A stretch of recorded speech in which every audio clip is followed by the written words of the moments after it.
하나님의 말씀 보도록 하겠습니다. 하나님의 말씀은 출애굽기 26장 1절과 15절. 출애굽기 26장 1절과 15절 두 절 말씀을 같이 한번 읽어보시겠습니다. 시작. 너는 성막을 만들 때 앙장 10폭을 가늘게 꼰 배실과 청색, 자색, 홍색 실로 그룹을 공교히 수놓아 만들지니 너는 조각목으로 성막을 위하여 널판을 만들어 세우라. 아멘. 할렐루야.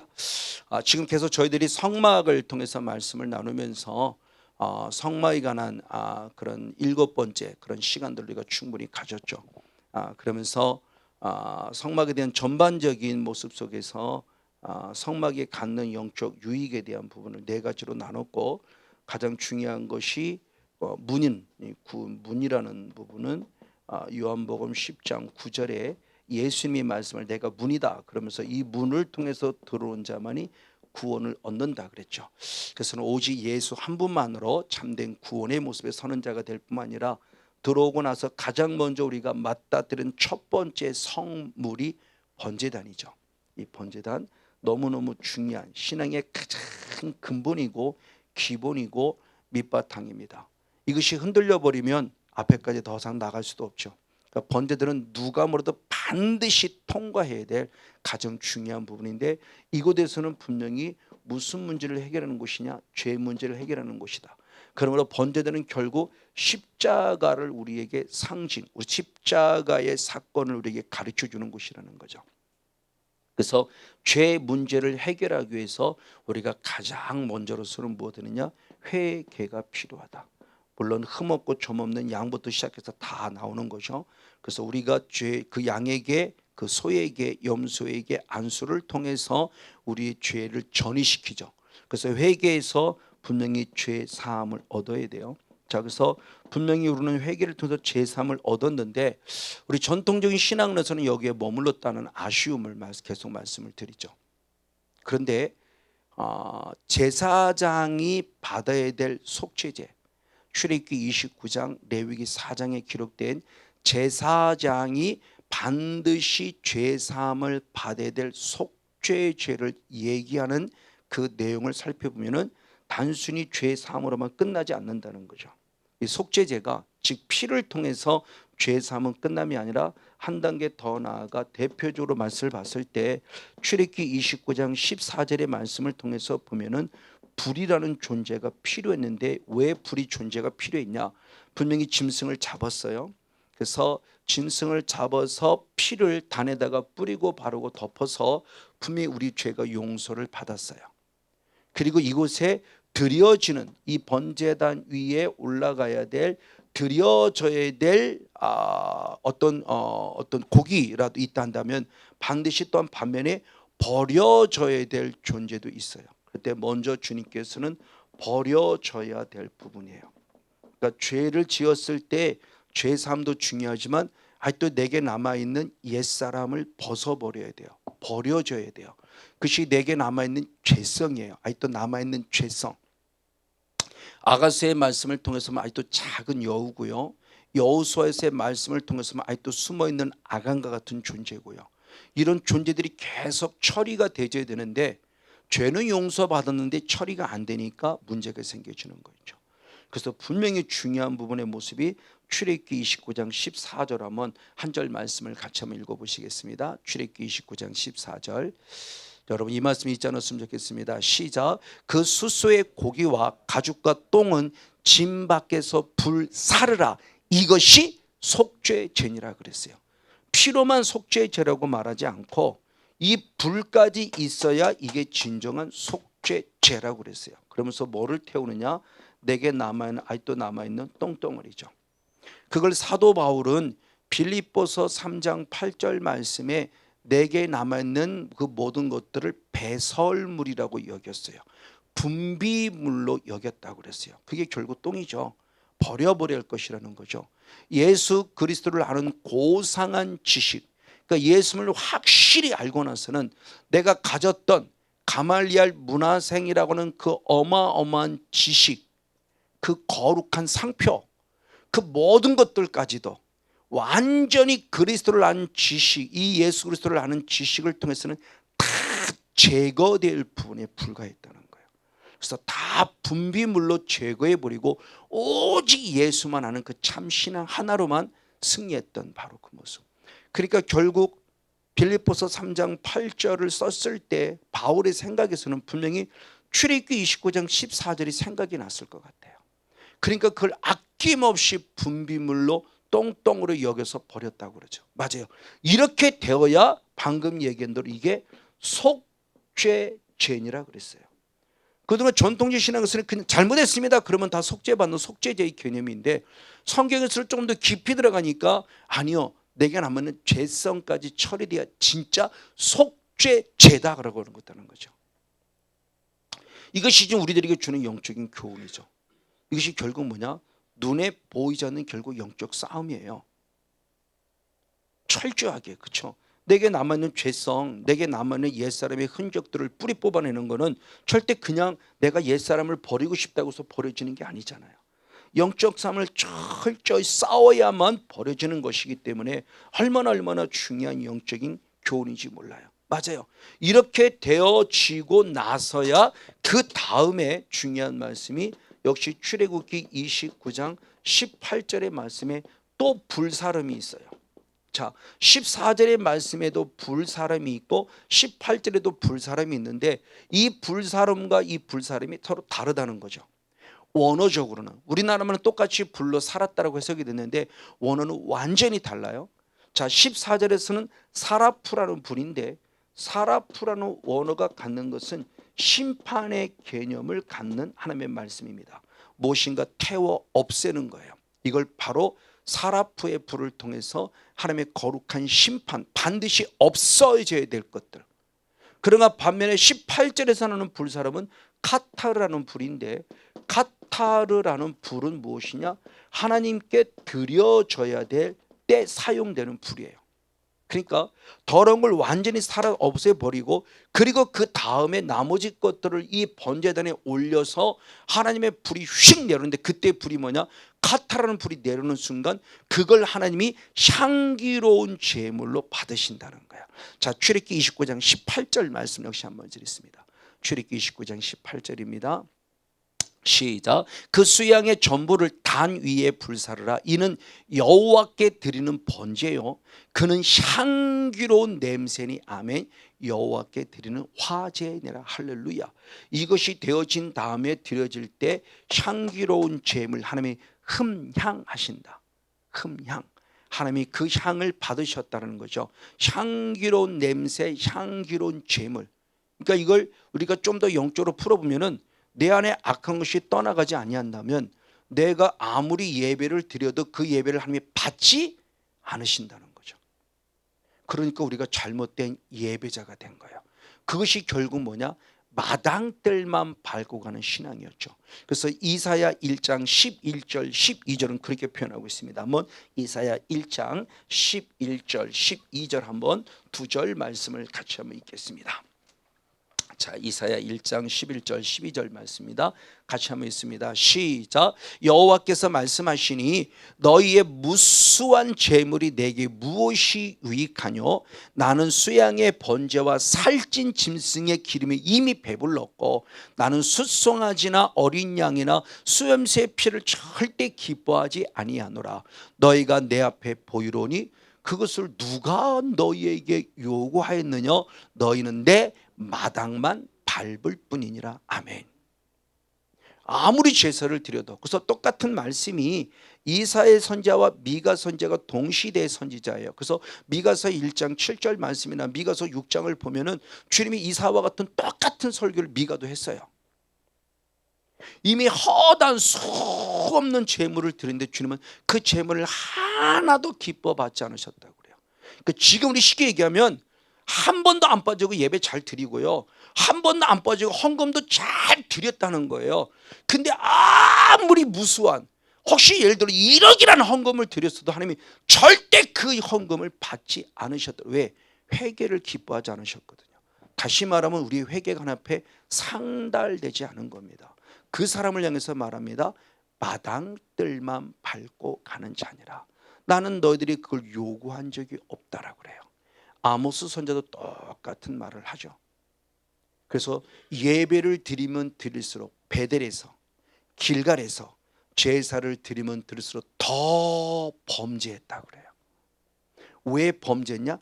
자기가 기뻐하는 반이라. 자기 만족을 위한 예배지 하나님을 위한 예배가 아니었어요.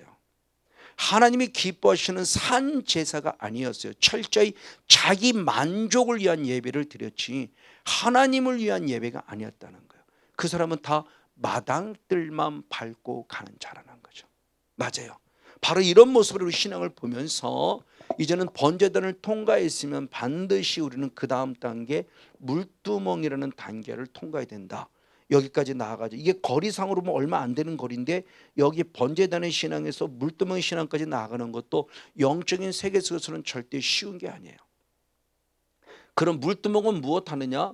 우리의 손과 발을 닦는 곳이 어디를 들어가기 위해서? 이곳에 들어가기 위해서. 그래서 물두멍의 영성 안에서 이 손과 발을 닦지 않으면 주님 불렀습니다. 죽는다라고 말했어요. 그러니까 여기서 여기 오는 게 대단한 거고 이 물두멍에서 그 다음 성소라는 신앙 안에 들어오는 것도 엄청난 거예요. 절대 그냥이 아닙니다. 그러니까 부족하지만 제가 수없이 여러분이 강조하는 거죠. 어쨌든 보십시오. 바로 이 모습이에요. 여기까지 왔을 때 이 신앙의 모습은 철저히 하나님의 말씀이죠. 이 물이라고 하는 물은 성령과 말씀을 상할 때 주로 여기서는 많이 말씀으로 통해서 말씀으로 내 점과 흠과 허물과 티와 여러 많은 것들을 철저히 씻어내기를 원하는 거예요. 손과 발을. 그래서 예수님이 마지막 최후의 만찬하면서 제자들에게 중요한 얘기를 하죠. 내가 너희들의 발을 닦아야 되겠다. 그러니까 베드로가 아닙니다. 못합니다. 그럽니다. 그랬더니 주님이 중요한 얘기를 합니다. 만약 내가 네 발을 닦지 않으면 너와 나는 상관이 없는 자다. 구원을 얻었어도 구원에 이르지 못한다는 거죠. 그랬더니 베드로가 그럼 목욕까지 시켜주세요. 그랬더니 아니 너는 이미 목욕했어 번제단에서. 그럼 무엇하면 되냐? 손과 발을 닦으면 돼. 그래서 우리 신앙의 도를 가르쳐 주는 거죠. 그래서 날마다 보혈의 능력 앞에 말씀을 통해서 내 점과 흠과 허물과 티까지라도 발견해서 또 씻어내야 돼요. 그래서 히브리서 10장 22절의 말씀에 천국 가는 길을 잘 제시해 줬죠. 한번 히브리서 10장 한번 22절 한 절 말씀 한번 같이 한번 읽겠습니다. 히브리서 10장 22절 말씀 같이 한번 읽겠습니다. 시작. 우리가 마음의 뿌림을 받아 아멘 양심약을 깨닫고 마음의 뿌림을 받았다는 건 번제단입니다. 그래서 새 번역 성경을 보면 예수의 피로 죄사함을 받는다 이렇게 지금 표현되어 해석되고 있습니다. 그리고 그 다음에 몸을 무엇으로 씻었다? 맑은 물로 씻었다. 아멘. 그건 바로 지금 물두멍의 영성을 말하죠. 그리고 참 마음과 온전한 믿음으로 하나님께 나아가자 지성소까지. 그러니까 히브리서 10장 2절은 번제단을 통과해서 물두멍을 통과해서 지성소의 영성까지 이르를 때 하나님 앞에 나아가는 길이 있음을 우리에게 가르쳐줌을 통해서 참 신앙이 무엇인가를 알려주고 있어요. 그래서 지난주까지 마당들을 밟는 자가 돼서는 안 된다는 마당들의 영성까지 살피면서 우리가 한번 은혜를 함께 나누었죠. 자 이제 그러면 우리는 그 다음은 어디로 가야 되냐? 방금 얘기한 대로 이제는 우리가 성소라는 곳으로 들어가야 됩니다. 자 이 거리도 지극히 짧은 거리예요. 몇 걸음 안 되는 거리예요. 근데 여기서도 물동에서 여기까지 오는 영적인 이 갭은 어마어마합니다. 자, 우리 한번 그림으로 먼저 한번 잠시 한번 아시겠지만 한 번 더 그림을 보면서 한번 영적인 한번 그런 의미들을 살펴보겠습니다. 네, 우리 한번 성소의 영성 전체적으로 보십시오. 저기 이제 물두멍에서 성소까지 들어가는 과정. 그림으로 봐서는 얼마 안 되는 거리예요. 자, 이 직선적인 거리 자체가 약 50m가 채 안 돼요. 100규빗이니까 45m라고 얘기하는 분도 있고 50m라고 얘기하니 이 한 규빗을 어떻게 보느냐에 따라 다른데 우리가 이해하기 쉽게 말하면 한 50m 정도 되는 거리인데 50m 정도 되는 거리에 번제단 있고 물두멍 있고 성소가 있어요. 자, 그 모습 안에서 육적인 거리는 얼마 안 되는 거리예요. 몇 걸음 걸으면 그냥 물두멍, 몇 걸음 걸으면 성소인데 그냥 들어갈 수가 없어요. 물두멍을 그냥 손과 발을 닦지 않으면 죽는다고 성경이 말하고 있으니까 그냥 들어가고 싶다고 들어가지는 게 아니라는 거죠. 자, 어찌됐든 물두멍에서 저 성소라는 곳에 들어가는데 성소가 지금 어떻게 생겼는가를 보십시오. 그렇죠? 무엇인가 덮여져 있고 그걸 덮개라고 그러죠. 그리고 무엇인가 앞에 이렇게 기둥이 세워지면 뭔가 천막으로 막아져 있고 그러면서 또 다른 어떤 공간이 있어요. 자, 이곳에 있는 공간과는 전혀 다른 공간이죠. 자, 여기서는 말 그대로 쉽게 얘기하면 그겁니다. 세상에 빛이 들어오는 공간이에요. 근데 여기서부터는 절대 세상에 빛이 들어올 수 없는 또 다른 특별한 공간이에요. 그러니까 마당들의 영성에서 성소의 영성으로 간다는 것은 천차만별의 차이다. 자, 그 모습을 한번 보면서 다시 한번 이제 말씀으로 들어가도록 하겠습니다. 자, 그러면 성소라는 부분에 들어갔을 때 이 성소라는 부분을 들어가면서 마당들과의 관계 속에서 결국 무엇을 말하느냐? 이 성소는 말대로 덮개란다. 이 먼저 널판 기둥이 있습니다. 여기도 20개, 여기도 20개, 6개, 그리고 이쪽 끝에 2개에서 총 8개, 48개의 널판인데 기둥이에요. 기둥인데 이것이 연결된 거야. 그냥 저 바깥들에 있는 아까 바깥들에 있던 그냥 성막 자체를 봤을 때는 기둥이 띄엄띄엄 있어서 그 세마포를 이렇게 둘러 진친 건데 이 성소라는 곳에 들어와서는 널판에 성기 연결된 거예요. 그래서 20개의 널판 기둥으로 20개의 기둥으로 그리고 이 위에 이제 천막이 쓰여진 겁니다. 이렇게 천막. 자, 이런 모습이에요. 그리고 이 모습이 갖는 의미, 즉 마당들의 영성에서 번제에서 물두멍에 지나서 성소라는 영성으로 들어올 때 왜 이렇게 특별히 하나님께서 전혀 다른 차원으로 말하고 있는가 그랬을 때 한마디로 간단히 말하면 철저히 하나님은 우리의 신앙을 구별한다는 겁니다. 자, 이 마당들까지의 영성에서 그리고 성소의 영성으로 들어온 사람일 때 마당들까지의 영성에 머무르는 사람과 그리고 성소의 영성 안에 머무르는 사람, 여기까지 들어오는 사람의 모습을 분명히 구분하세요.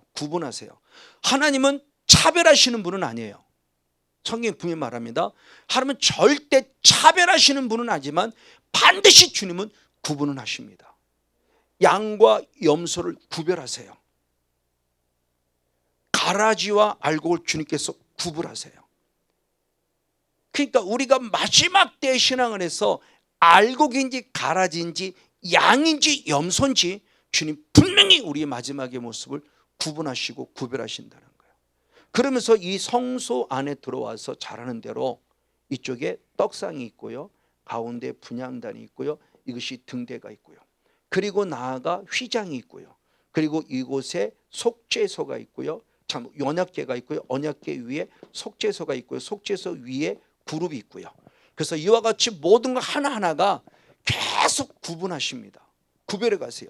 여기서부터 여기까지도 구별하고 또 성소 안에 들어와서도 또 성소와 지성소를 또 구분하시고, 그러니까 계속해서 우리의 신앙을 주님께서 구별하십니다. 그래서 우리의 내 신앙이 참 신앙인지 가짜 신앙인지를 알아가시면서 참 신앙을 가진 사람만이 온전한 신앙으로 들어와서 결국 지성소에서 언약궤 앞에서 속죄소 위에서 주님을 인격적으로 만난다는 겁니다.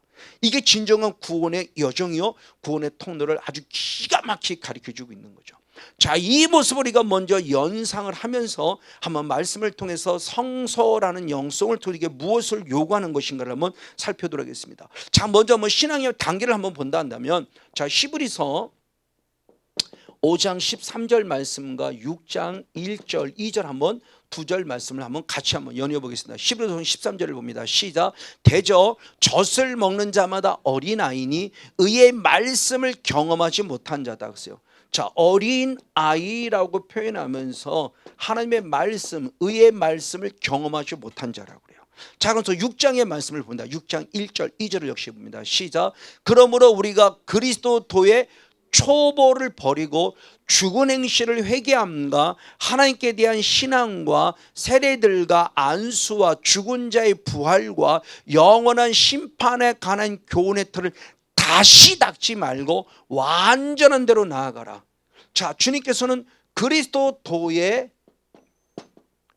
초보라고 말하면서 이 신앙의 단계를 다시 닦지 말라. 계속 그러니까 반복하는 신앙, 습관적인 신앙, 계속적인 신앙, 지속적인 신앙. 그게 무슨 신앙? 한마디로 간단한 말은 회개하고 또 제단 안 받고 또 회개하고 또 나가도 죄 짓고 또 회개하고, 이런 신앙을 반복하는 다람쥐 쳇바퀴 도는 신앙에, 마당들에 머무른 신앙에 머무르지 말고 더 완전한 대로 나아가라는 거예요. 그러니까 이 어린아이 신앙은 결국 의의 말씀을 경험하지 못한 자로서 그리스도도의 초보에 머무는 신앙이라는 거죠. 아직도 마당들만 밟고 다니는 신앙이에요. 육적으로 그냥 말하면 교회라는 거 들어왔어도 멍하니 있다 가는 거예요. 전혀 찬양도 올려드리지 않고, 전혀 기도도 올려드리지 않고, 전혀 감사도 올려드리지 않고. 그러니 말씀을 더더욱 들을 리가 없죠.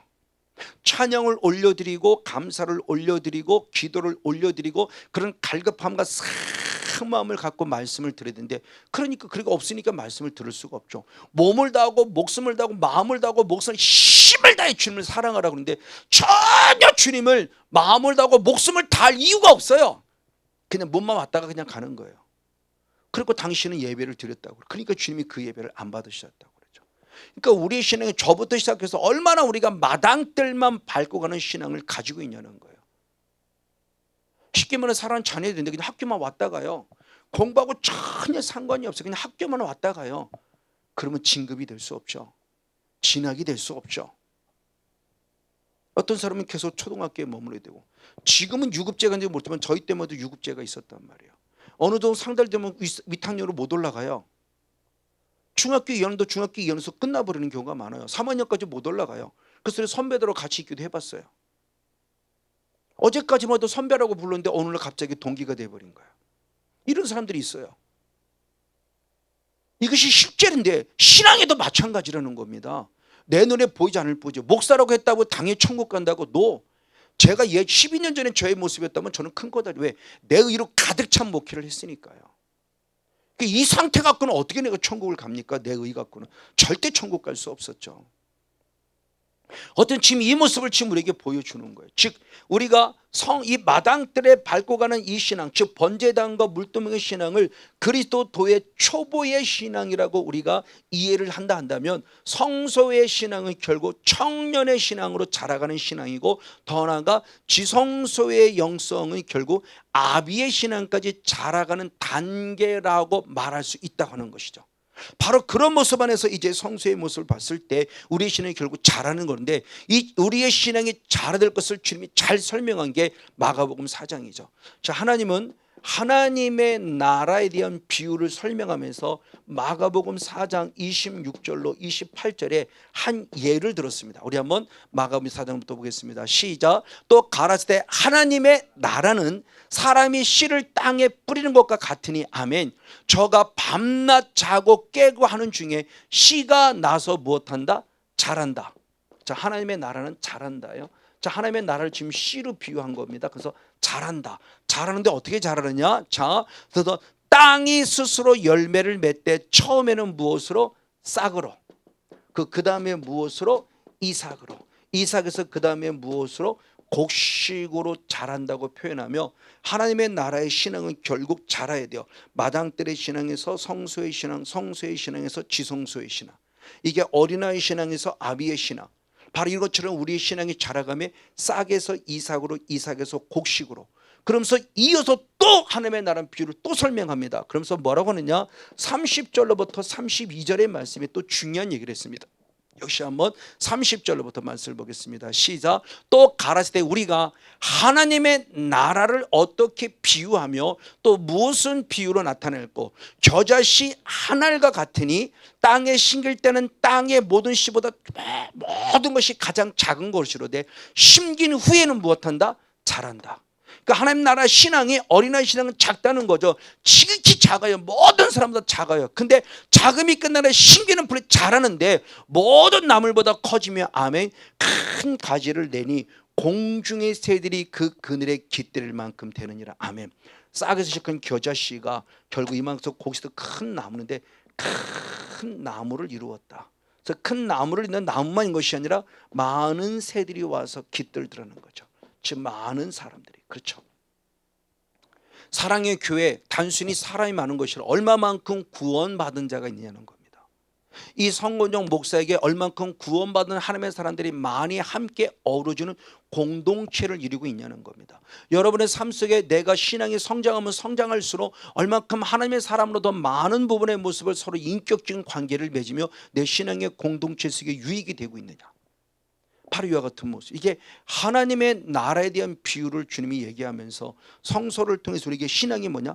자랄 것을 말씀했고, 그 자라는 신앙 가운데 결국 씨를 맺고 씨에 씨를 뿌렸을 때 싹이 되고 이삭이도 곡식이 되니 그 곡식이 된 것이 결국 뭐냐? 많은 새들이 와서 깃들일 만큼 되어져야 그것이 자라는 신앙이라는 것을 가르쳐주고 있다고 하는 것을 말씀해주고 있는 거죠. 맞습니다. 그런 가운데 특별히 마당들과 구별되는 장소임에 대한 부분의 모습을 다시 한번 말씀을 드립니다. 아까도 말씀을 드렸듯이 마당들의 신앙의 모습은 아무것도 없어요.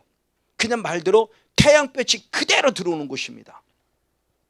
그러니까 마당들의 참신앙의 모습은 분명히 번제단에서 날마다 예수 피를 공급받고 물두멍까지 자라가야 되는데, 자라가지만 반대로 어떤 모습이 있냐? 끊임없는 세상의 이치, 즉 태양빛이라는 것은 자연, 하나님의 빛이 아니라 자연 그대로, 하나님이 창조하신 자연의 빛이 그대로 들어왔을 때 이걸 영의 세계 속에서 세상의 이치 속에 살고 있는 거죠. 그래서 누가 하느냐? 사단이라는 존재가. 그래서 대표적으로 창세기 3장 6절의 말씀을 보면 사단이 하와를 꼬셨을 때 하와가 선악을 알게 하는 나무를 보는 순간 먹음직스러웠고 보암직스러웠고 지혜를 만큼 탐스러웠어요. 이게 세상적 가치죠. 이걸 누가 읽는? 사도 요한이 얘기했죠. 그러면서 사도 요한은 요한 1서 2장 15절의 말씀에 중요한 얘기를 했습니다. 잠언 요한 1서 2장 하면 15절, 저는 16절 말씀을 보겠습니다. 시작. 이는 세상에 있는 모든 것이 육신의 정욕과 안목의 정욕과 이생의 자랑이니 아버지로부터 온 것이 아니라 누구로부터? 세상으로부터. 자, 육신의 정욕, 그렇죠? 보암직한 것은 안목의 정욕, 탐스러운 것은 이생의 자랑. 이런 모든 것들이 결국 누구로부터 온 것이다? 세상으로부터 왔다는 겁니다. 그럼 이 세상은 또 누구로부터 왔냐 그랬을 때 야고보 사도는 야고보서 3장 15절의 말씀에 앞에 있는 시기, 질투, 다툼 14절이 얘기하면서 이런 것들은 위에로부터 아버지로부터 온 것이 아니라 세상적이고 정욕적이고 누구적이다? 마귀적이란 말하며 마귀로부터 온 것이다. 그래서 세번역 성경이나 그 킹제임스 성전역 같은 걸 보면 마귀에 속한 것이다 이렇게 해요. 소유격적으로 얘기합니다. 그러니까 이 세상에 속한 것은, 정욕에 속한 것은 다 누구로부터 왔다? 마귀로부터 왔다는 거예요. 우리 창세기 3장 6절에 말씀은 너무나 잘 알아요. 아담 하와가 마귀로부터 속은 거니까. 그러니까 분명히 번제단의 신앙과 이 물두멍의 신앙이 가장 기본이고 기초지만 아쉬움이 남는 신앙, 이게 어린아이적 신앙인 거예요. 왜? 언제든지 세상의 가치가 계속 들어올 수밖에. 왜? 세상의 빛으로서 여기서는 신앙생활하는 곳이니까. 그러니까 아주 위태한 곳이에요. 그러니까 이것을 빨리 떠나서 성소의 영성까지 들어와야 될 이유가 바로 어디에 있는가를 아는 겁니다. 그래서 성소로부터 신앙이 되어지면 이제는 번제단의 신앙과 물두멍의 신앙, 마당들의 신앙과는 확연히 구분이 되지는 거예요. 누가 봐도, 성건용 목사의 신앙관을 봐도 누가 봐도 다르긴 다른 것 같으라고 뭔가 확실히 구별이 되줘야 돼요. 제가 아직도 12년 전의 영성을 갖고 산다면 저는 직분은 목사라는 직분을 가지고 있지만 저는 아직도 마당들을 밟는 목회를 할 뿐만 아니라 마당들을 밟는 목회를 하는 목사를 따르니 성도를 당연히 마당들만 밟고 가고 말 거라는 거죠. 그 신앙을 통해서 우리들에게 가르쳐주는 영성의 모습이 바로 무엇이냐는 겁니다. 맞습니다. 그래서 이제는 성소의 영성으로 들어왔을 때 아까 읽었던 본문의 말씀이 아주 중요한 한 말씀이 있습니다. 우리 한번 먼저 출애굽기 26장 한번 15절 한 절 말씀을 읽겠습니다. 같이 한번 읽습니다. 시작. 너는 조각목으로 성막을 위해 무엇을? 널판을 만들어 세우라 그랬어요. 아까 얘기했던 얘기입니다. 자, 이게 20개의 기둥으로 지금 나눠져 있고 6개의 기둥, 20개의 기둥. 널판이지만 결국 기둥과 같은 모습이에요. 그리고 이곳에 양 사이드로 2개를 더해서 총 48개의 기둥으로 만들어진 것이 널판, 즉 성소예요. 그러니까 이것을 통해서 결국 무엇을 하느냐? 그 위치 높이는 이 높이는 약 우린 지금으로 말하면 한 5m 정도 되는 높이. 4m 50, 10규빗이니까 10규빗이니까 한 5m 정도, 4m 50 정도 되는 그런 높이의 모습을 가지고 있는 기둥들이 서로 연결 따로따로 세워진 기둥이 아니라 서로 널판들이 연결돼서 꼼꼼하게 됐어요. 그러니까 이것이 세워진 이유는 결국 뭘까라고 했을 때 세상에 끊임없는 바람. 그래서 이스라엘을 성지순례를 갔다 온 자들은 다 알 겁니다. 바람이 엄청나게 불고요. 그리고 이 낮과 밤에 대한 이 경계가 너무 확실해요. 그래서 지금도 있질 않습니다. 시내산을 올라간다고 해서 올라갈 때 새벽 2시부터 올라가면서 그때는 한겨울이었어요. 그래서 다 잠바들을 입고 거기를 막 땀을 흘려가면 뻥뻥 땀을 뻘뻘 흘려가면서 올라가도 정말 추웠어요. 그래서 얼마나 기껏 본 게 뭐냐? 해 뜨는 거 본 거예요. 이게 무슨 의미가 있나 싶어도 하긴 했어요. 그 해 뜨는 거, 그 한번 해 뜨는 거 보려고 그 새벽에 올라가서 그 시내산이라고 해서 봤는데 기억나는 건 뭐냐? 해 뜨는 찬란함과 그리고 라면 한 그릇이에요. 얼마나 추웠는지 그 조그만 컵라면 하나가 너무너무 맛있는 거 이게. 막 추위를 싹 녹여줄 만. 한낮에는요 너무너무 더워요 또. 그게 이스라엘의 날씨예요. 그러니까 쉽지 않은 그런 부분들이 살아가고 있는 현실들을 그 출애굽의 과정에서 실제로 보여주는 거죠. 그래서 저는 정말 몇 번 되겠지만 우리 교회가 좀 어느 정도 성장해서 교회청이 넉넉하면 장로님이 되고 권사님이 되고 안수집사 저거 되면은 저는 반드시 이집트를 보내고 싶어요. 예루살렘도 다녀야 되지만 진짜 이집트로서 광야에서 한번 하룻밤도 지냈으면 지내봤으면 좋을 것 같아요. 그래야 이 출애굽의 과정이 이해가 돼요. 이스라엘 백성의 과정이 이해가 돼요. 그리고 모든 범사를 감사할 수 있어요. 어떤 보시죠. 지금 이런 신앙 안에 지금 우리들의 모습을 보면서 널판이 주는 영적 의미는 결국 뭐냐? 세상의 세파로부터 하나님이 지켜주는 절대적 은혜임을 말합니다. 근데 이 번제단과 이 물두멍 신앙에서는 세상의 세파에서 전혀 지킬 모습이 없어요. 그러니까 여기를 빨리 통과해야 돼요. 언제 어느 때 계속 사탄이라는 가치가 계속 우리를 공격하는 현장이에요. 그러니까 이걸 빨리 벗어나서 성소까지 들어와야 주님이 기둥을 통해 세워서 성목사 걱정하지 마, 내가 다 막아줄 거야. 어떤 비바람도 막아줄 거면 주님의 그 은혜의 현장이 바로 성소의 영성임을 가르쳐주는 우리 신앙이 빨리 잘할 것을 말씀하고 있다는 거죠. 그래서 출애굽기 13장 21절 22절의 말씀을 통해서 보면 대표적으로 구름기둥과 불기둥이 그들을 지키시는 모습을 봅니다. 출애굽기 13장 21절 22절 말씀을 같이 봅니다. 시작. 여호와께서 그들 앞에 행하사 낮에는 구름 기둥으로 할렐루야 그들의 길을 인도하셨고 아멘. 밤에는 불 기둥으로 그들에게 비추사 주야로 진행하게 하셨다. 할렐루야. 항상 하나님의 앞서가심에 이 성막과 움직일 때 성막과 함께 움직이며 함께 한다는 증거가 결국 뭐냐? 구름 기둥 불 기둥. 그러니까 그 신앙이 성소의 신앙을 들어갈 때 널판을 통해서 우리들을 무엇하는 거냐? 이 안에 들어가면 어떤 비바람에 쳐도 영향력을 입지 않는 거죠. 근데 번제단에서 예배를 드리면 분명히 비바람이 칠 때 영향을 다 받아야 돼요. 추울 수 있고요, 더울 수 있고요. 그러나 이곳에 들어오면 주님이 다 지켜주신다는 거죠. 그러니까 우리 신앙이 절대 여기에 머물지만 여기 들어오라는 것이고 그것을 우리들에게 상징으로 보여주는 모습이 구름기둥과 불기둥입니다. 어느 정도로까지 주님이 약속하셨냐? 민수기 10장 33절 34절 한번 두 절 말씀을 더 봅니다. 구름기둥 불기둥 어떻게 우리를 축복하셨는가? 시작. 그들이 여호와의 산에서 떠나 3일길을 행할 때 여호와의 언약궤가 그 3일길을 앞서 행하며 그들이 쉴 곳을 찾았고 아멘. 그들이 행진할 때는 낮에는 여호와의 구름이 그 위에 덮였었더라. 할렐루야. 그러니까 결국 하나님의 구름기둥이 앞서가며 하나님의 언약궤가 앞서 따라갈 때 3일길을 앞서서 우리의 쉼터를 찾았다. 성건용 모세의 쉼터를 찾았어요. 그리고 구름기로 다 덮어서 쉼을 주셨어요. 때로는 하루, 때로는 한 달, 때로는 1년 오랜 시간 동안 하나님께서 머물게 할 때는 머물 속에서 잠시 쉼을 씻는 거예요. 영혼의 안식을 주는 거죠.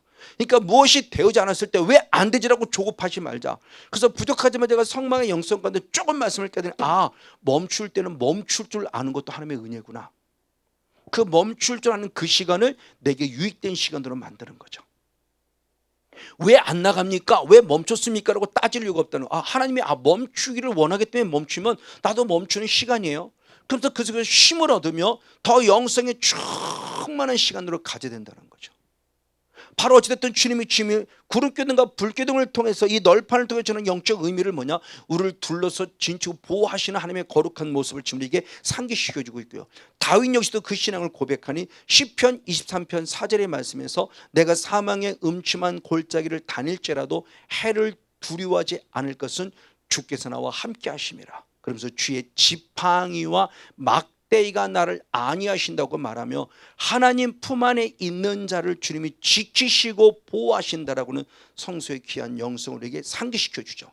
다윗은 그 영성을 알았기 때문에 사망의 음침한 골짜기도 전혀 두려워하지 않았다는 거예요. 부족하지만 이 주의 종에게 그런 믿음이 조금 생긴 거 이전에는요.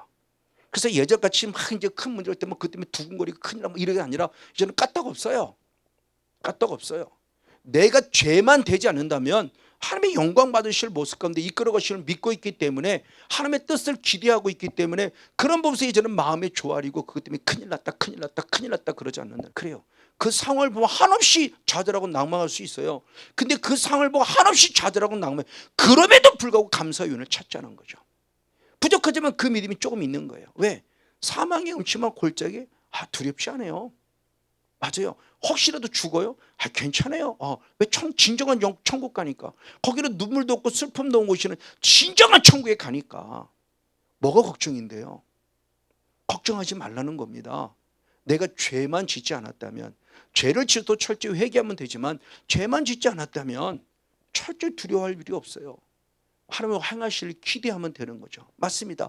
바로 이와 같은 신앙이 바로 성막을 통해서 가르쳐주는 신앙이요, 이것이 다윗의 신앙의 고백이었음을 성서를 통해 볼 수 있습니다. 맞습니다. 바로 이와 같이 주님은, 그래서 출애굽기 23장 20절의 말씀을 통해도 천군 천사를 통해서 우리의 앞길을 열어가시며 예비할 곳을 우리에게 주님이 인도하신다고 합니다. 자, 출애굽기 23장 20절 말씀을 보겠습니다. 시작. 내가 사자를 내 앞서 보내어 길에서 나를 보호하며, 아멘, 나로 내가 예비한 곳에 이르게 하리니. 할렐루야.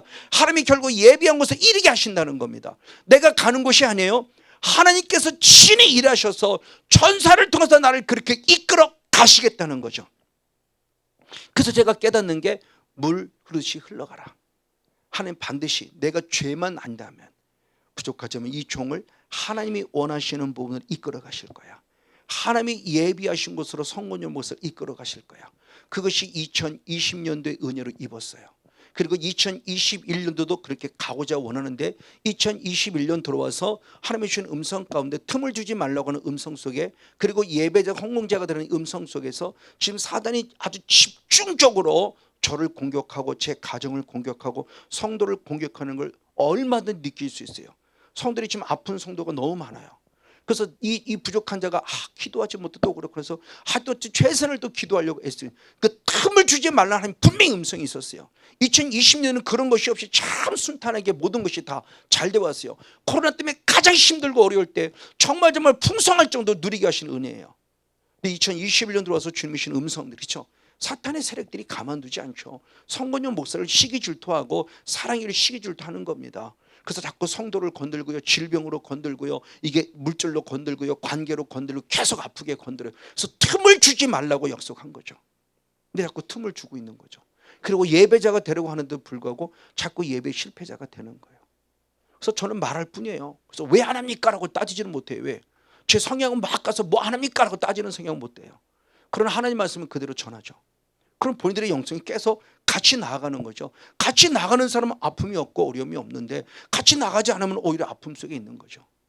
그러니까 참 이 하나님의 음성이 살아있다는 음성이 정말 가면 갈수록 아주 깨달아지는 거예요. 이게 하나님이 주신 음성이 진짜구나 깨달아진다는 거죠. 내가 그러면 잘못 들은 게 아니구나 확신할 수 있다는 거예요. 어쨌든 주님이 지금 우리들의 존재를 어떻게 다듬어가 만들어가고 있는가의 모습을 지금 말씀 안에 살펴보겠습니다. 맞습니다. 자, 이래서 성막, 성소, 결국 성전, 하나님의 집이 결국 뭐냐는 거예요. 디모데전서 3장 15절 한 절 말씀을 했습니다. 디모데전서 3장 15절 시작. 만일 내가 지체하면 너로 하나님의 집에서 어떻게 할 것을 알게 하리냐 하미니 이 집은 살아계신 하나님의 교회요 진리의 기둥과 터이니라. 아멘. 결국 이 성소가 뭐냐는 겁니다. 성소가 이제 성전이 됐죠. 그렇죠? 성소는 아직 움직이는 교회예요. 근데 성전은 솔로몬을 지으면서 움직이지 않는 고정형 교회죠. 그것이 이제 신약시대에서 교회화됐어요. 그럴 때 하나님의 집, 교회가 결국 뭐냐는 겁니다. 하나님의 교회, 하나님의 집이 결국 뭐냐는 때 중요한 말씀하셨어요. 우리가 어떻게 행할 바를 알게 하시는 살아계신 하나님의 교회다. 우리의 어떻게 행할 바, 이게 지성소의 영성이죠. 출애굽기 25장 22절에 우리 행할 바를 알려주시는, 이 행할 바를 알려주는 진리의 무엇이다? 기둥과 무엇이다? 터다. 그러니까 사랑의 교회라는 이 거룩한 이름을 가진 교회는 하나님의 말씀이 선포되고 우리 어떻게 행할 바를 알려주는 진리의 기둥이에요. 그리고 진리의 터라는 것도 즉 말씀의 기둥이라는 겁니다. 그러니까 교회가, 성소가, 성막이 결국 뭐냐? 이제 앞으로 들어가 떡상도 우리가 더 나눠보고 분향단도 나눠보고 등대도 나눠보겠지만 그 속에 결국 신앙이 어떻게 성장할 걸 자세히 알려주는 것이죠. 자, 그런 모습 가운데 지금 알려주고 있는 거예요. 그러니까 하나님의 교회, 지금 이곳에 우리가 하나님의 사랑의 교회는 뭐 했는데 이 사랑의 교회가 뭐냐라는 겁니다. 이 거룩한 유기체는 사람들의 모임의 경창소가 아니라 진리의 말씀이 선포되는 거룩한 기둥의 역할을 감당해야 교회다운 교회라는 거죠. 그러니까 교회에 말씀이 없으면 하나님의 교회가 아니죠. 단순히 말씀만 하는 것은 지식적인 그런 말씀의 모습을 말하는 그 말씀이 아니에요. 이제는 그런 차원의 말씀을 얘기하는 차원의 교회가 아니라는 겁니다. 맞습니다. 그래서 솔로몬을 통해서 성전을 지을 때도 성막과는 달리 특별하게 지어진 하나가 있었어요. 자, 열왕기상 7장 우리 한번 말씀을 보겠습니다. 열왕기상 7장 21절 말씀을 봅니다. 열왕기상 7장 21절 말씀 같이 한번 보겠습니다. 시작. 이 두 기둥을 전에 낭실 앞에 세우되 우편에 기둥을 세우고 아멘. 그 이름을 야긴이라 하고 할렐루야. 좌편에 기둥을 세우고 그 이름을 보아스라 하였느니라. 아멘. 그래서 성전, 그래서 예전에 세워진 교회들을 보면은 앞에 기둥들이 딱 있는 그런 건물들을 참 많이 봐요. 지금들은 많이 없어졌어요. 예전에 세울 때 보면 꼭 강단 앞에 기둥들이 이렇게 있어요. 그래서 야긴과 보아스라고 그래요. 야긴이라는 뜻은 뭐냐? 하나님이 세우셨다. 보아스라는 뜻은 뭐냐? 그 세우신 그분이 능력이 있다. 그러니까 이 야긴과 보아스라는 것은 하나님이 기둥을 세우신다는 거예요. 성건용 목사가 권사님을 세우고 성건용 목사가 장로님을 세우는 게 아니라 하나님께서 장로님을 세우고 권사님을 세우신다는 거예요. 그래서 성령님이 감독자라고 말하죠. 그래서 사도행전 20장 26절의 말씀을 통해 28절의 말씀을 통해서 하나님의 에베소 교회 감독자를 삼았대. 성령께서 감독자를 삼았다고 그래요. 맞습니다. 바로 이 부분의 모습이에요. 그러니까 하나님께서 진정 우리들에게, 그래서 이런 하나님의 사람들을 통해서 주님은 무엇하기를 원하냐? 바로 이기는 자가 되길. 이런 기둥들이 결국 이기는 자가 기둥이 될 것이며 이 이기는 자가 결국 나가지 않는다고 말하죠. 그 성경의 말씀이 뭐라고 표현인가? 계시록의 말씀을 봤을 때 계시록 3장 한번 12절 한 절 말씀을 시험 보겠습니다. 계시록 3장 12절 시작. 이기는 자는 내 하나님의 성전이 기둥이 되게 하리니 아멘. 그가 결코 다시 나가지 아니하리라 아멘. 마지막에 결국 이기는 자가 기둥이라고 그래요. 근데 그 기둥 되어진 사람은 중요합니다. 그 교회를 결코 나가지 아니하리라는 거죠. 맞아요.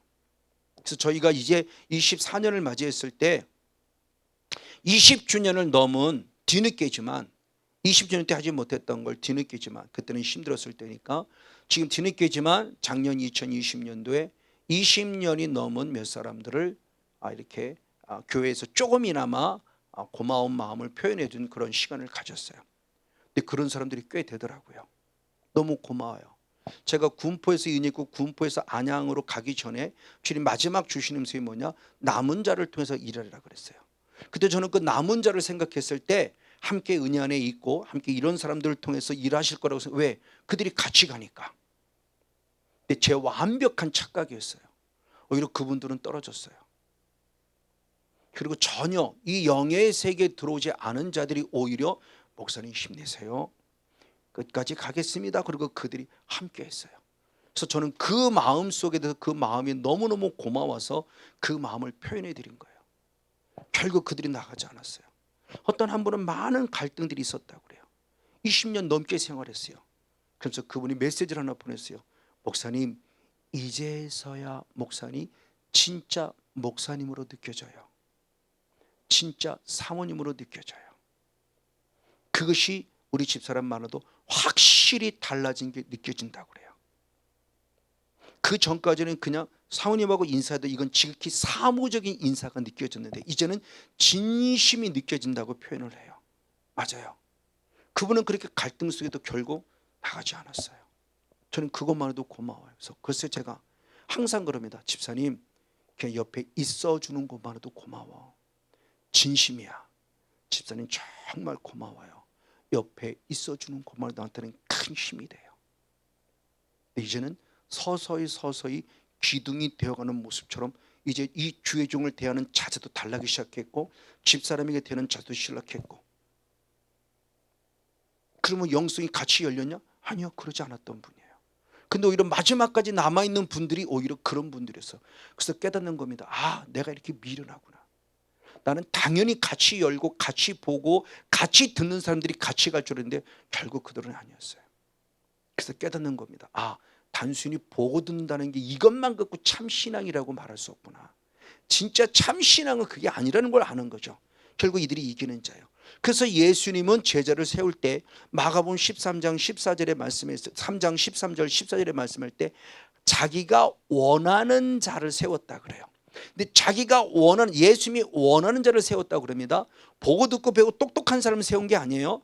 그러나 하나님이 예수님이 원하는 자를 세웠다 그러는데 중요한 말씀이 갈라디아 2장 9절의 말씀에 보면 사도 바울이 그들을 누구라고 인정하고 있는가? 갈라디아서 2장 한번 9절 말씀을 보겠습니다. 시작. 내게 주신 은혜를 알므로 아멘. 기둥같이 여기는 야고보와 게바와 요한도 나와 바나바에게 교제의 악수를 하였다. 할렐루야. 예수님의 제자를 누구같이 여겼다? 기둥같이. 하나님이 원하시고 예수님이 원하시는 사람들을 세워놨을 때 가룟 유다와 같은 탈락자도 있었지만 결국 마지막까지 목숨 바쳐서 하나님 편에 서서 하나님 나라와 하나님을 이루는 진정한 기둥 같은 제자들이 있었으니 그 사도 바울이 가서 바나바와 함께 만난 그 인사들, 바로 그들을 기둥이라고 연결하며 하나님의 진정한 영적인 통로가 누구인가에 대한 부분을 우리에게 가르쳐주죠. 그러면 저 기둥 같은 신앙은 결국 뭐냐? 최소 못해 성소의 신앙까지는 들어온 자라는 거예요. 마당들의 신앙을 갖고서는 구별된 삶을 통해서 기둥의 삶을 살아갈 수가 없어요. 예수님이 나의 기둥에서 나를 지켜줬다면 이제는 나도 그 은혜를 힘입어서 거룩한 교회 기둥이 되어야 되고 내 가정의 기둥이 되어야 되고 또 다른 공동체 기둥이 돼서 끝까지 지켜 싸워 이기는 자가 되어야 된다는 거죠. 바로 그 모습을 통해서 이 성소의 영성의 널판, 이 기둥을 통해서 주는 영적 의미를 한번 생각해 보는 겁니다. 사도 바울도 그런 사람들이 있었죠. 에바브로디도가 목숨을 지켰고, 그렇죠? 그리고 다른 대로 브리스겔라와 아굴라가 끝까지 사도 바울과 함께한 자였고, 물론 누가도 함께했고요, 마가도 함께했고요. 정말 멋있는 하나님의 사람들이 많이 있어요. 이 성건용 목사에게는 과연, 아니면 그럼 반대로 여러분의 곁에는 누가 있나요? 바로 그 믿음의 기둥이 맞습니다. 이것이 결국 뭐냐? 사도 바울의 영성과 같이 로마서 14장 7절 8절 말씀대로 죽어도 주를 위한 신앙을 살았고 살아도 주를 위한 신앙으로 살았기 때문에 하나님이 부여진 열매들이죠. 그럼 부족하지만 저도 내 눈에 잘 보이지 않는 듯 하지만 항상 저는 그러거든요. 눈에 보이지 않는 듯 하지만 항상 자기 자를 지키는 사람들이 있어요. 저는 그분들이 너무너무 고마워요. 결국 그분들이 끝까지 남아있는 무리들이었어요. 그렇죠? 목사 혼자서도 20년 동안 하는 거 쉽지 않은 것이지만 성도들도 한 교회에서 맨날 목사한테 성건용 목사 똑같은 설교 들으면서 20년 동안 견딘다? 그것도 쉽지 않을 것 같아요. 근데 견뎌왔어요. 고마워요. 정말 너는 고마워요. 그래서 그들 한 사람 한 사람을 진심으로 축복하는 겁니다. 사업하시는 분들은 사업을 진심으로 축복하고 직장에서 리더가 되는 진짜 축복하고. 근데 그래 기도대로 되어가는 게 저는 너무너무 감사한 거고요. 맞아요. 그럼 나의 존재는 과연 어떤 존재냐는 겁니다.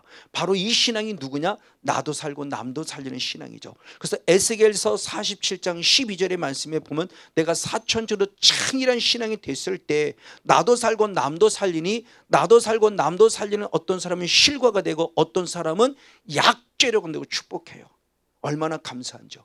그리고 조금 전에 얘기한 대로 마가복음 4장 32절의 말씀에 하나의 작은 겨자씨가 심을 때 자라서 큰 나무가 되게 새들이 와서 깃든다는 것처럼 더 많은 하나님의 사람을 살리는 사람이 될 수 있다는 거죠.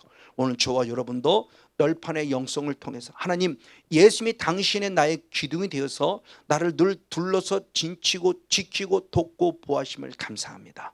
이제는 나도 튼튼한 기둥, 바로 이 진리의 기둥을 턴 이 하나님의 교회에 튼튼한 기둥이 되는 약인과 보아서 같은 하나님이 세우시는 기둥이 돼서 나도 살고 남도 살리는 그런 주인공이 되길 원합니다. 결단함을 통해서 멋지게 마지막까지 의의 병으로 쓰임받는 우리 모두가 되어지기를 주님으로 간절히 축복하고 축원을 드립니다. 자, 그런가 반면에 두 번째 또 다른 모습이 있죠. 자, 조금 전에 널판을 말했다 한다면 이제 널판 위에는 지붕이 있습니다. 자, 이게 성소가 있죠. 기둥이 있습니다. 그리고 이 덮는 이제 지붕이 있어요. 지붕이 4개의 것으로 되어진 지붕이 있습니다. 철저히 차단합니다. 하나만 덮여져 있는 게 아니야. 4개예요. 4개. 4개의 천. 하나는 천으로 된 거, 하나는 털로 된 거, 염소털, 하나는 쇠양의 가죽으로 된 거, 하나는 해달의 가죽으로 된 거로 4개의 천으로 겹겹이 정도만 아니라 분명히 충분히 넉넉하게. 자, 이게 성경적인 근거예요. 자, 한번 저 그림을 한번 보시기 바랍니다. 그림을 봤을 때, 자, 이제 기둥을 지금 우리가 나눴고 이 지붕을 보는데 지붕이 하나, 둘, 셋, 4개의 지붕인데 4개의 지붕이 넘쳤어요. 그러니까 그냥 어느 정도로만 우리를 가려준 게 아니라 넉넉하게 남은 모든 부분까지 뒷부분까지 완벽하게 넘겨을 가려줬다는 거예요. 자, 이 널판의 개념과도 비슷하지만 다른 부분의 모습은 이 널판은 옆으로부터는 바람이 종류를 한다면 이 지붕은 비예요. 비 같은 강력한 태양입니다. 강력한 태양으로부터 강력한 많은 비부로부터 시작해서 언제 철저히 비바람을 또 완전히 차단시켜줘서 철저히 보호해주는 현장이 결국 성소의 신앙이라는 거예요. 그러니까 우리가 성소의 신앙까지 들어가야 하나님께서 드디어 우리들을 때로는 기둥을 통해서 때로는 위에 있는 천막들을 통해서 우리를 늘 지키시고 보호하신다는 것을 상기시켜주는 아주 중요한 영성이에요. 그러니까 내가 날마다 마당들만 받고 잘못된 용서해주고 또 바깥으로 또 죄짓고 날마다 계속 이 마당들의 신앙을 자꾸 반복하면 반복할수록 우리는 끊임없는 아직도 세상의 가치 속에 살아가요. 4가지 밭이 있지만 길가밭도 마찬가지고 돌짝밭도 마찬가지고 특별히 가시밭도 마찬가지지만 가시밭의 신앙은 아직도 세상에 속해 있는 신앙이 아직도 세상의 연락이 좋거든요. 세상의 사치가 좋고 세상의 기쁨이 좋고 세상의 즐거움이 좋고 세상의 쾌락이 좋아요. 그러니까 세상적으로 살아가려고 하는 거. 그러다 보니까 세상의 쾌락이 좋으면서도 그 속에 또 근심걱정 염려로 살아가는 게 그게 바로 가시밭이죠. 그게 위태한 신앙이에요. 그러니까 다들 지금 마당들만 받고 있는 거예요. 제가 그랬다는 겁니다. 그러니까 조금만 아파도 하나님을 향해서 원망하고 불평불만하고 조금만 힘들어 하나님을 향해서 원망 불평불만하고 조금만 힘들어도 기도가 안 돼요. 그리고 결국 기도를 포기해버리고 목사임에도 불구하고 저도 지쳐버리니까 포기하는 거예요. 자꾸 기도 안 돼. 못해 먹겠어. 안 할 거야. 그러니까 내 신앙이 그랬다는 겁니다. 얼마나 어리석은 자의 신앙이었냐고요. 저 번제단에 머무르고 마당들에만 머무르고 계속 세상의 가치 속에 사탄의 미혹을 받으면서 나는 쓰러지고 넘어지고 목자는 목자도 넘어지고 성도는 성도도 넘어지고 내가 성소 안에만 있어도 기본적으로 성소의 신앙까지만 들어와도 하나님은 나를 지켰을 텐데 하나님이 지켜줬겠죠. 내 신앙이 없어 결국 사탄에게 미혹을 받은 거고요. 어떤 지금 그 신앙의 모습을 지금 가르쳐주면서 중요한 모습입니다. 다시 한번 마당들의 신앙을 보면 이사야 31장 5절의 말씀에 보면은 어미새가 새끼를 보호하듯이 하나님의 예루살렘을 보호해서 구원해 주신다고 그랬어요. 한번 우리 이사야 31장 5절 있습니다. 시작. 새가 날개치며 그 새끼를 보호함 같이 아멘. 나 만군의 여호와가 예루살렘을 보호할 것이라 할렐루야. 그것을 호위하며 건지며 넘어와서 무엇하리라 구원하리라. 하나님의 마당들의 신앙의 모습을 통해서 우리들의 모습을 지금 계속 그 널판의 신앙의 모습을 지금 지켜주시는 모습을 지금 분명히 말씀해주고 있다고 하는 겁니다. 자, 말씀해주고 있는 모습 가운데 특별히 이제 이 앙장, 이걸 내게 앙장이라고 표현하는데 이 앙장을 통해서 우리에게 뭘 가르쳐주냐, 세상의 가치가 아니라 철저한 하나님의 가치로, 세상의 빛으로 살아가는 자가 아니라 철저한 하나님의 은혜로만 살아가는 것을 말하고 있죠. 그게 바로 하나님 나라죠. 그래서 하나님의 나라를 얘기할 때 계시록 22장 5절은 이렇게 표현합니다. 계시록 22장 5절 말씀 한번 봅니다. 같이 한번 읽겠습니다. 시작. 다시는 밤이 없겠고 아멘. 등불과 햇불도 쓸데없으니 이는 주 하나님이 저에게 비추심이라 할렐루야. 저희가 세세토록 왕노릇하리로다 할렐루야 아멘. 하나님 나라는 전혀 세상의 빛이 필요가 없어요. 등불도 필요가 없고 아무것도 필요 없어요. 왜? 하나님 자신이 빛이니까. 그래서 세세토록 우리를 왕노릇하는 축복이며 세워진, 이게 진정한 하나님의 나라인데 그게 바로 성소의 영성 안에 건 하나님의 나라가 이루어진 자예요. 부족하지만 제가 하나님 나라가 조금 이루어졌어요. 그러니까 제 안에 천국이 이루어지니까 가장 먼저는 가정천국이 이루어졌고요, 그리고 교회 천국이 이루어지고요. 그리고 권사님들이 그런 말씀, 새벽마다 올 때마다 그런 말씀 감사해요. 그래요, 뒷소리가 없어도 좋아요. 맞아요, 뒷소리가 없어도 좋아요. 아무리 75년 사람이 많아서도 그때는 뒷소리가 있을 때는, 그때 당시에는 사람이 많은 것도 좋은 것 같았지만 정말 힘들었어요. 근데 아직 그때만큼 성도 수는 회복되진 않았지만 지금은 너무 행복해요. 너무 이게 진짜 하나님의 나라구나. 뒷소리가 없구나. 목회자를 향한 뒷소리도 없고요, 성도가 성도를 향한 뒷소리가 없어요. 오히려 서로 축복해주고 사랑해주고 격려해주니까 정말 좋아요. 그 목사님 참 좋고, 그 권사님 참 좋고, 서로들 얘기해주니까 너무너무 저는 행복한 거예요. 이게 진짜라는 걸 얘기를 하는 거예요. 이게 하나님의 나라가 이루어진 자만이 누릴 수 있는 밝음이라는 거죠. 근데 하나님의 거룩한 빛이 비추려면 내 안은 분명히 어둠이 자리를 잡으니 당연히 어둠의 말이 나올 수밖에 없죠. 근심, 걱정, 염려, 원망, 불평, 불만, 시기, 질투.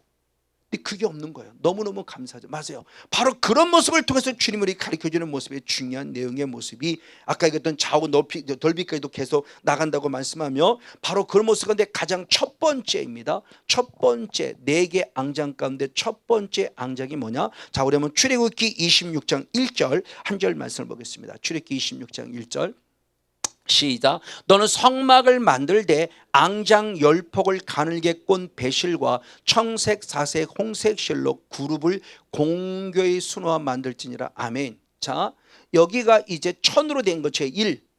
그러니까 우리에서 보면은 지금 성막 안에서, 성소 안에서 보는 겁니다. 성소 안에서 우리를 쫙 쳐다보니까 첫 번째 청막, 지붕이 있는 거예요. 첫 번째 지붕인데 천으로 돼 있는데 그 천에들은 뭐냐? 청색, 자색, 가늘게 꼰 배실과 청색, 자색, 홍색 실로 주님이 뭐를 만들었냐? 그룹을 수놓았다고 그래요. 아주 공교인은 아주 정밀하게 수놓았다는 겁니다. 지금 우리가 잘 알지만 어디로 봅니까? 중동 지역이라고 그러나요? 그런 쪽에 가보면은 우리 말은 양탄자를 기가 막히게 만들죠. 쉽게 얘기하면 그거 그렇게 이해하면 됩니다. 지금 양탄자를 만들듯이 그들이 지금 이스라엘 백성들이 뭔가를 번개권 배실부터 청색, 사색, 홍색 실로 뭔가를 지금 계속 만들어내는데 뭘 만들었냐? 그냥 단순히 천으로 만들어서 그냥 천으로 덮었다가 아니라 그 천에 여기다 뭘 지금 새기는 거예요. 뭘 새기냐? 그룹을 새기라는 거예요. 공교히 아주 구체화지 더 정확하게 정교하게 그룹을 새기라는 거예요. 그걸 첫 번째 지붕으로 만들라는 겁니다. 그러니까 자, 깜깜합니다. 안에 들어왔을 때 이제 다음 주에 등대를 배우겠지만 등대가 켜지는 환하죠. 환한 가운데 하늘을 쳐다봤을 때 하늘에 뭐가 보일까요? 지금 첫 번째 천석에 우리 눈에 뭐가 보이냐? 천사가 보이는 거죠. 구름은 결국 천사예요. 근데 그 구름 천사인데 천사의 종류가 여러 종류, 하는 일들이 다르니까 그때 수룹이라 참 그룹이라는 그런 지금 이름으로 지금 이제 불려지는 한 천사가 있어요. 그 그룹이라고 부르지는 그 천사가 구체로 말하면 결국 뭐냐? 에덴 동산을 지키던 천사죠. 그래서 창세기 3장 24절의 말씀에 아담과를 쫓아낸 다음에 그룹이 둘러 진쳤죠. 들어오지 못하여 들어와서 생명나무로 못 먹게 하려고. 그래서 그룹이 딱 진쳤어요. 화영검으로. 누구도 들어올 수 없도록. 그리고 지성소에 출애굽기 25장 20절의 말씀이니까 지성소 속죄소 위에 뭐가 있습니까? 그룹이 있죠. 근데 속죄소를 만들 때 나중에는 그렇지만 자, 언약궤가 있고 언약궤 뚜껑이죠. 속죄소가 있는데 속죄소에 연하여 그룹을 만들었어요. 그러니까 속죄소 따로의 그룹을 얹혀놓은 게 아니고 처음 만들 때부터 속죄소에 연하여 그룹을 만들었어요. 그룹이 결국 무엇을 하냐는 겁니다. 그리고 하나님께서 성경의 말씀에 에스겔서 말씀해 보면 그룹을 타고 다녔다고 그래요. 그러니까 그룹이 하는 일은 하나님을 철저히 주님과 동행하며 주님 하나님을 모실 뿐만 아니라 하나님 나라를 둘러서 진치고 보호하는 그런 천사. 에덴 동산을 지켰고요, 속죄소를 지키는 천사, 실제적인 천사예요. 자, 그런데 보통 이 모습을 통해서 보면은 어떤 얘기들을 하냐, 상징이라는 의미를 자꾸 생각해요. 모든 주석들을 보면 천사를 상징하는 거다. 저도 예전엔 그렇게 봤죠. 그러나 영의 세계를 알고 나서는 이제는 아니에요. 이건 실제라는 겁니다. 왜? 천사는 내 눈에 안 보여요. 안 보이는 천사를 실제로 성목사 너와 함께하고 이 성소에 너와 함께하고 있다는, 이 성소를 내가 둘러서 진치고 지키고 돕고 보호하고 있다, 이 그룹을 통해 지키고 되는 것을 보여주는 것이 지금 수를 통해서 보여주는 거예요.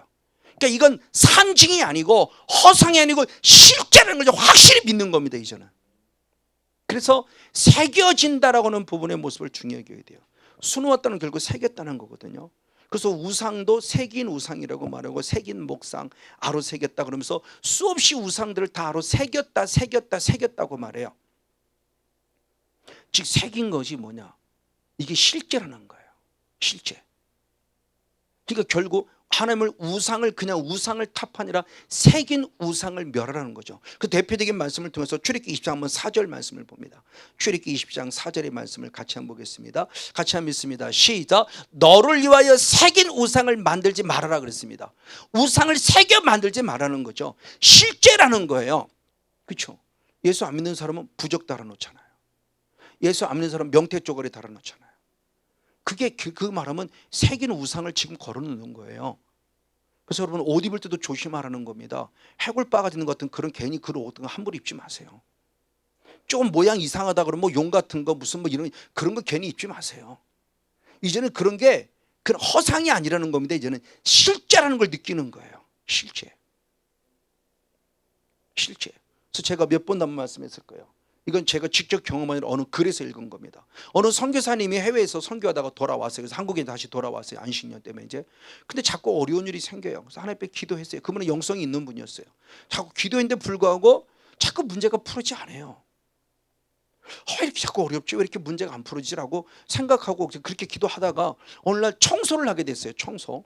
그래서 서재를 청소하는 가운데 서재 밑바닥을 어떻게 책 있는 밑바닥을 이렇게 어떻게 두루룩하게 열게 됐는데, 문을 딱 열게 됐는데 거기에 웬 조그만 우상이 하나 있는 거예요. 이게 뭐지라고 봤더니 그게 내가 그 선교에서 선교하고 돌아올 때 그 사람들이 선물한다고 준 거예요. 그걸 버렸어야 되는데 그걸 그냥 가지고서 그냥 조그만 거니까 우스갯소리로 그냥 박아놨던 건데, 그 박아놨던 것이 결국 문제가 야기된 거예요. 이걸 들이켜도 잘못했습니다 용서하고 여시피를 뿌려붓고 그걸 완전히 버려버리니까 그 어려움이 싹 해결되더라는 거죠. 이거예요. 이게 실제라는 걸 얘기합니다. 영의 세계 속에서. 하나님의 성소 속에 괜히 그룹을 던져서 이렇게 천막을 덮어서 그룹을 새겨 놓으라는 게 그냥이 아니라 진짜 천사가 나를 돕는다는 걸 지금 상기시켜주고 있는 모습인데, 이 영의 세계가 실제다. 그러니까 함부로 문신 새기지 말고요, 함부로 무늬 있는 모습 가운데, 특별히 무늬 가운데서 이상한 무늬가 함부로 입지 마시고요. 그래서 저는 그 이전부터도 몰랐지만 영의 세계를 이제 습관화가 된 거죠. 혹시라도 TV를 봤을 때 뭐 용을 보인다든지 뭔가 어둠의 것, 전혀 그런 영향력을 안 받는 사람이지만 영의 세계를 알고 있기 때문에 집사람은 그런 걸 싫어하고, 볼 때마다 자연 발생으로 되게 툭 튀어나오면 피하고 바로 나와요. 내가 어떤 때는 깜짝 놀랄 정도로 자연 발생적으로 제 몸에서 반응이 탁 피하고 딱 나서 뿌리고 덮는다고 그러고 뭐라고 즉각적으로 영적 반응이 나타나요. 저는 그게 너무너무 감사해요. 이제는 완전히 습관화됐어요. 이제는 그래서 내가 예수피를 팍 뿌려야지 이게 아니라 그것이 조금만 이상하게 탁 치면 벌써 내 안에 자연스럽게 예수의 피, 성령의 불하고 딱 나와서 그걸 딱 제거해버리면서 그 영향을 봐도, 혹시 영상을 봐도 영향을 받지 않도록. 근데 집사람이 싫다고 그러면 그냥 또 틀어줘. 이게 실제라는 걸 이제 알고 있으니까. 맞습니다. 바로 그래서 첫 번째 천막은 결국 뭐냐, 이 텐트, 그 천막은 우리가 하나님께 들어가 영광의 예배를 올려드릴 때 그 떡상과 그 분향단을 통해서 했을 때 우리의 모습이 탁 받는 첫 순간에 그 밝은 그 등대의 그 별빛 아래 천사가 나를 돕고 있는 모습을 하나님이 느끼게 하는 것이요. 그때 영적 환희죠. 아, 천사가 나와 함께하고 있구나. 아, 천사가 나와 함께하고 있구나. 이것이 허상이라 실제구나 라는 걸 느낄 때 얼마나 기쁠까요? 바로 그겁니다. 그러면서 두 번째는 염소 털로, 세 번째는 수양의 그 가죽으로, 그리고 네 번째는 해달의 가죽으로 완전히 덮어서, 완벽하게 덮어서 이제 우리를 지키는 겁니다. 결국 이것을 통해서 뭐냐? 또한 모습에 구별되어진 삶을 말하고 있습니다. 그래서 레위기 11장 44절의 말씀을, 하나님의 말씀을 내가 거룩하니 너희도 거룩하라 이렇게 표현했습니다. 레위기 한번 11장 44절의 말씀을 봅니다. 레위기 11장 44절 시작. 나는 여호와 너의 하나님이라 내가 거룩하니 너희도 몸을 구별하여 거룩하게 하고 땅에 기어다니는 바 기어다니는 것으로 너희를 더럽히지 말라. 할렐루야. 주님을 거룩성을 닮아야 될 모습을 보면서 이제 몸을 구별하래요. 우리 몸. 그러면서 이 땅에 기어다니는 것으로 더럽히지 마. 그 땅에 기어다니는 것은 어떤 벌레나 이런 개념이 아니라 결국 영적으로 하면은 세상의 가치 속에 더러워지지 말라는 거죠. 그래서 주님은 누가복음의 말씀에도 9장의 말씀에도 3절의 말씀에 본 전도하러 갔다가 혹시라도 전도를 거부하는 사람이 나올 때는 너희는 그 먼지를 떨어버리라고 그러죠. 먼지를 털어버리라고 그래요. 이제는 그것이 어떤 뜻인지 알아요. 왜? 영의 세계 속에서 분명히 복음을 전하지만 내가 원하지 않는 건 나는 해를 받는 거죠. 왜? 방해가 오는 거니까. 그때 전도 안 될 때도 그렇게 전하기 쉽지 않아요. 다 마음이 상하기 쉬울 거예요. 그때 그것들에 대한 부정적 요소들을 영적 청소하라는 거죠. 그러니까 우리가 얼마만큼 예수의 피로, 그래서 지금 처음에 다닐 때는 정말, 지금도 물론 그렇지만 그 처음에 이 은혜 그만 그럴 때는 정말 막 내 눈에 예수 피를 뿌리고 뒀고 뭐 절 같은 전혀 가지도 않았고 막 그럴 정도로까지 나름대로 영성을 얻었어요.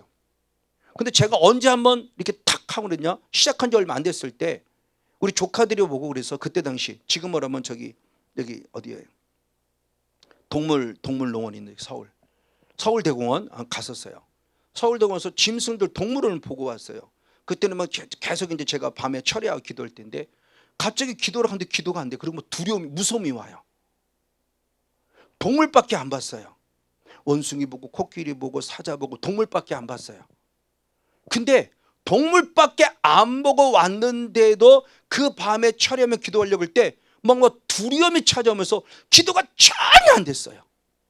그때 또다시 깨달은 겁니다. 진짜 예수의 피가 필요하구나.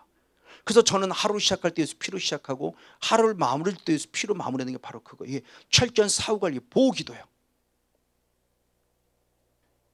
그때는 내가 했는지는 기억이 안 나지만 하여튼 그때 하루 그 기도가 안 돼갖고 참 어려움 당했어요. 그래서 계속 기도하다가 나중에 하나님 정말 잘못했어요, 용서해 주고 그냥 잘 깨요 하고 편하게 잘 깨요 그러고 잤어요.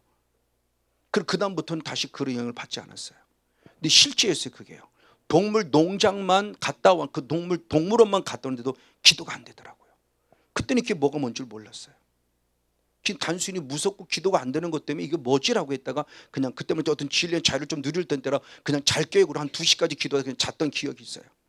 그리고 그 다음부터 다시 또 기도가 됐죠. 지금도 철저히 보호합니다. 여러분 정말 중요해요.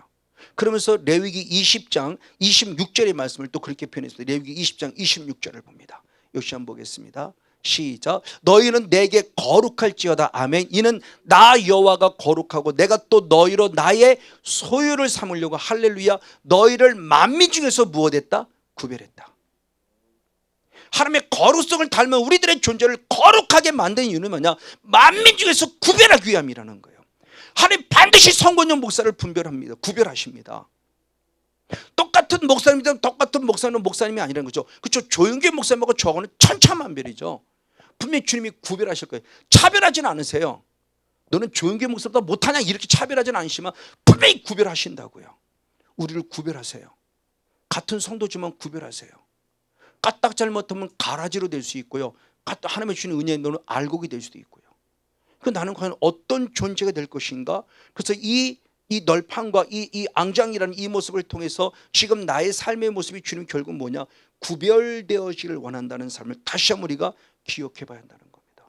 그러면서 주님은 중요한 말씀하셨으니 에스겔서 44장 23절의 말씀을 봅니다. 에스겔서 44장 23절 네, 같이 한번 읽도록 하겠습니다. 시작. 내 백성에게 거룩한 것과 속된 것의 구별을 가르치며 아멘.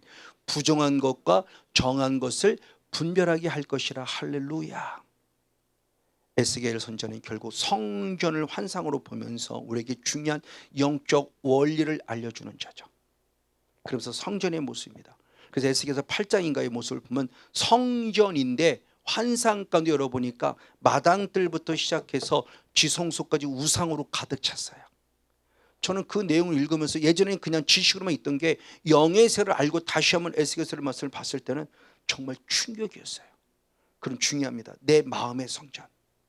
내 마음의 성전은 과연 무엇으로 있고 있고 나는 과연 무엇으로 구별되어져 있는가. 이사야 61장 10절의 말씀, 우리가 입는 옷을 분명히 있습니다. 가장 먼저는 구원의 옷을 입는다고 그랬고 그 위에 의의 겉옷을 입는다고 표현했어요. 그리고 제사장들은 그 속옷을 입고 겉옷을 입고 위에 에봇이라는 옷을 입고 거룩하게 주의 사에 감당했어요. 이걸 신약으로 그대로 적용시키면 주님께서 우리들에게 그리스도로 말미암는 구원의 옷을 입어야 되고요, 의의 거룩한 세마포를 입어야 되고요, 그리고 우리는 전신갑주를 입어야 돼요. 이게 나를 거룩하게 만들어가는 통로예요. 그냥 구원의 옷만 입었다고 날랄라 그럴 수 없다는 겁니다. 성령은 그렇게 말하고 있지 않아요. 마지막에는 최후적으로 전신갑주를 입고 철저히 영적 싸움을 싸워서 나를 거룩하게 구별된 삶을 살아야 돼요. 그걸 가르치겠다는 겁니다. 구별할 줄 알고 분별할 줄 알아는 거죠. 그래서 마지막 이제 우리가 성수의 영성원에 서서 우리는 하나님을 온전히 예배하는 거룩한 예배의 성공자가 되었는데 그 성공 예배의 성공자는 결국 무엇하는 자냐? 로마서 12장 2절의 말씀에 이 세상을 본받지 말고, 즉 아직도 저 마당들의 영성을 본받지 말고 이제는 마음을 변화를 받아 새롭게 하여 변화를 받아 하나님의 선하시고 기뻐하시고 온전한 뜻이 무엇인지 분별하라 그랬습니다. 저 마지막에 한번 로마서 12장 2절 말씀 읽으면서 결론을 맺겠습니다. 시작. 너희는 이 세대를 본받지 말고 아멘. 오직 마음을 새롭게 함으로 할렐루야 변화를 받아 아멘. 하나님의 선하시고 기뻐하시고 온전한 뜻이 무엇인지 분별하도록 하라. 할렐루야. 이제 저와 여러분 이제는 마당들의 영성에서 성수의 영성까지 들어와 그 널판이라는 기둥과 앙장이라고 하는 천막을 통해서 주어지는 거룩한 영적인 의미를 살펴봤습니다. 나를 지키심에 감사하고 나를 보호하심에 감사하며 나도 이제 기둥이 돼서 교회를 지키고 가정을 지키고 이 나라 이민족을 지킬 수 있을 뿐만 아니라 거룩한 앙장으로 하나님의 지킴과 보호함 속에서 더 나아가 이제 우리도 진정한 구별되어진, 늘 천군 천사를 힘입어서 구별되어진 승리의 삶, 분별되어진 승리의 삶을 살아감으로 하나님의 뜻을 멋지게 이루어내는 성소의 신앙까지 자라가는 복된 주인공 우리 모두가 되어지기를 예수님의 이름으로 간절히 축복하고 축원을 드립니다.